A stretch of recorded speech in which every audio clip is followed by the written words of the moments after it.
Okay. As you mentioned, as Paula mentioned, Art Donovan is here tonight. He's one of the best defensive tackles ever to play the game of football, which he did for 12 years, most of it with the Baltimore Colts. He was All-Pro 4 times, played on 2 championship teams, and inducted into the Football Hall of Fame in 1968. Would you welcome Art Donovan?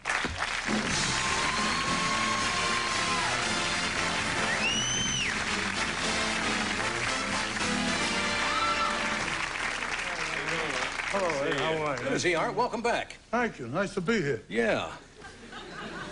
Where I'm at, I don't know. Yeah. My God, you got the blazer on. I wore the blue blazer. You look very dressed up tonight. My wife made me pay $320 for this thing. Just to come out. What? Well, didn't she like the way you looked last time? I don't know. She knew you were going to wear it once. She said, you got to look just like Johnny the McMahon. You're kidding. She's trying to make a chicken salad out of chicken, you know what.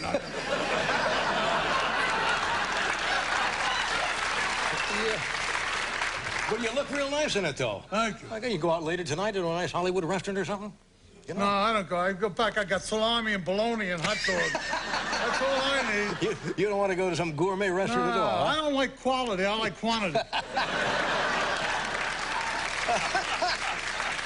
Your wife's named Dottie, right? Yeah. How long you been married? 35 years. 35 years. She's Good got for me you. beat Yeah. there. 35 years.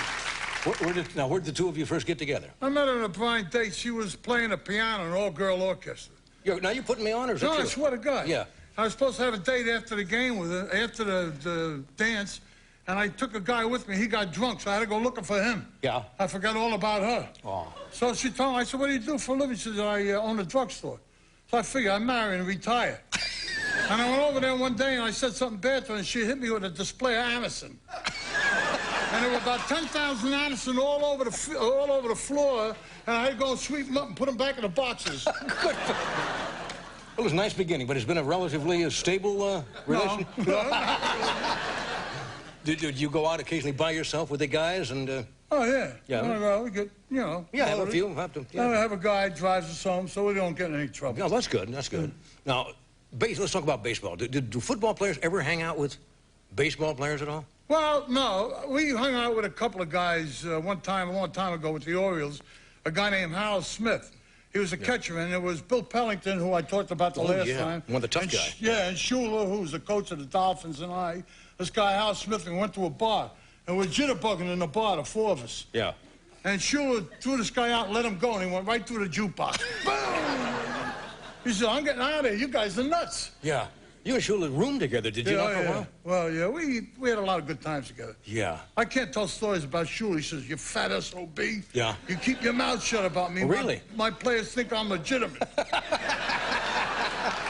don't say anything about it. We talked about the game of football today versus when you played. Now, you played in those days. You didn't even have the cage, did you? Did you have the cage? No, in the we didn't even have a face mask.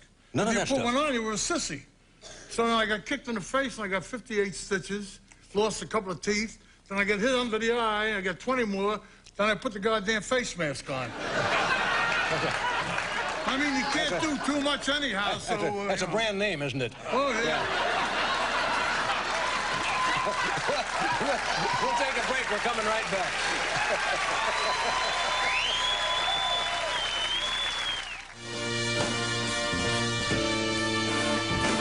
Okay, we're back. We're talking with Art Donovan and Paula Carson and Milt Hinton. Now, look.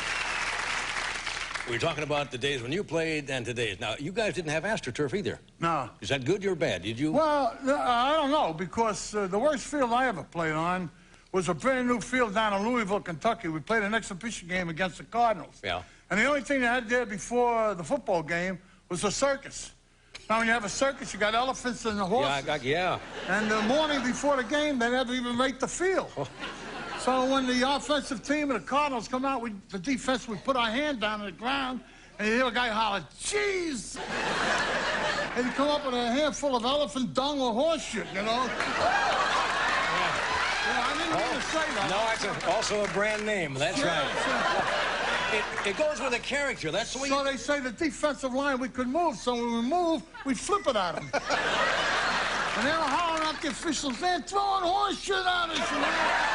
And the official, that's all right. They can move. Don't worry about it. Hey. Now. Now, when you were throwing this horse shit... Yeah. No, you're saying now. You see, the apple doesn't fall too far from the tree. You got it. Now, you say you had 57 stitches. Yeah. You lost some teeth. A lot of the guys are walking around like Dick Butkus and name it today with hardly any knees left at all. How did you come out with your knees? Are they? Oh, I got no kneecap here. This is my knee. Look at it. You're kidding. Bam. Man. But I didn't hurt it playing football. I fell in a pool at my club. Oh, so that...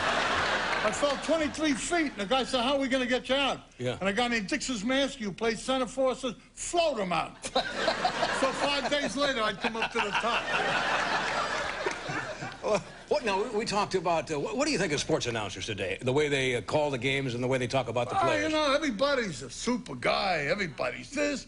If you have everybody's a super guy, you got a lousy team. Right. Like one time we were talking about the guy that did our games. He's talking about one of our players. What a super fella, what a wonderful guy, what a lovely husband. 2 weeks before, they tried to run his wife over. So, yeah, nobody's perfect, yeah. Oh, I tried to run mine over a few times, too. How about quarterbacks today? Too protected, too...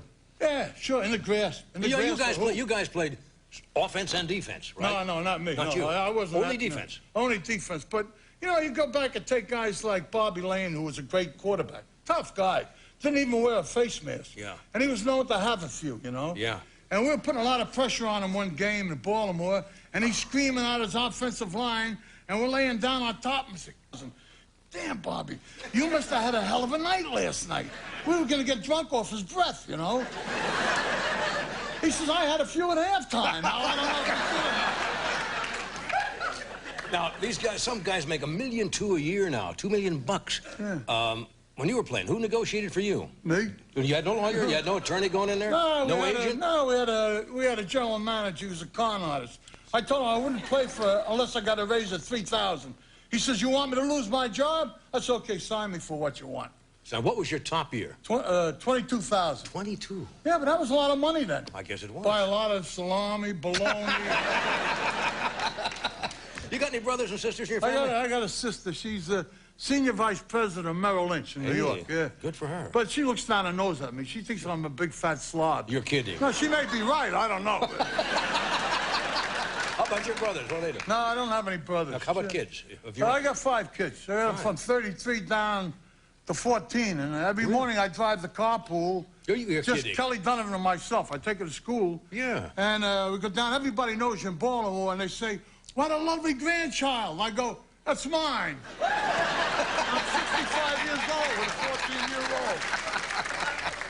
Now, you have a club or what is it? It's a tennis and swimming club. Yeah. And it's social, and I'm the best customer. Doing well with it, though? Yeah. I made more money than when I went down from New York there, I guarantee you. Yeah. That's not a lot, but what the hell? It's better than nothing. No. I've had a good time along the way. Boy, it sounds like it. What can you do? The guy said, well, you're going to die. I said, the way to die is really sitting under a tree, let me eat all the bologna and salami and eat all the pizza and drink a case of beer and then blow up. I'll be very happy.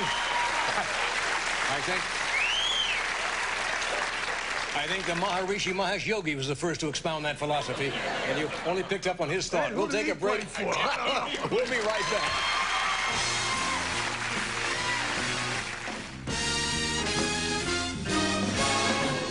Okay, we're back. We just have a minute to thank everybody. Great to have you all here tonight. Milt, where are you headed now from here? Oh, I'm going back to New York.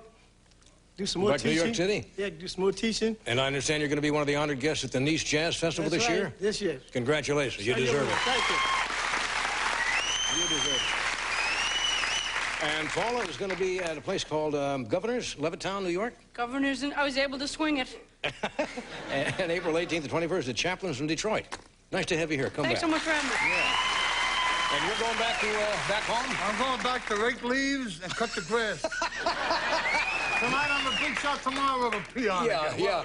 Do me a favor, don't blow up for a while. Huh? Come back and see us. Tomorrow night, Paul Reiser, the music of Johnny Clegg Savuka, and the mayor of Palm Springs, California, Sonny Bono, to report on what's happening down there. Good night.